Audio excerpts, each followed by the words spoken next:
Kericuhan terjadi saat Panji Gumilang ke Bareskrim Polri. Awak media merasa dihalangi. Pimpinan Pondok Pesantren Al Zaitun Panji Gumilang memenuhi panggilan Bareskrim Polri Senin 3 Juli 2023 siang. Panji Gumilang diperiksa terkait dugaan tindak pidana penodaan atau penistaan agama. Sebelumnya, sempat terjadi kericuhan saat Panji Gumilang tiba di Bareskrim Polri.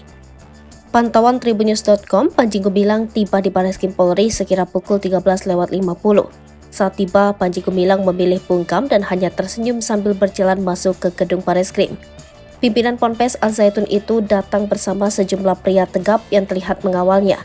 Sempat terjadi saling dorong antara pengawal Panji Gumilang dan awak media yang ingin meliput.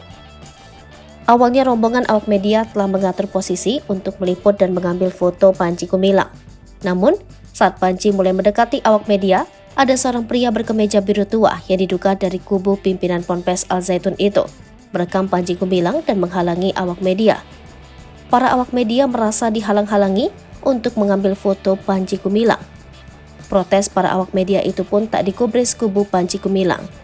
Kemudian, pria berkemeja biru tua itu kemudian ditarik oleh seorang fotografer. Namun, pria tersebut justru memberikan perlawanan. Kericuhan pun tak terelakkan hingga Panji dan sejumlah pengawalnya itu masuk ke dalam gedung Bareskrim. Melihat kericuhan tersebut, Panji Gumilang hanya mengacungkan jempol kepada awak media.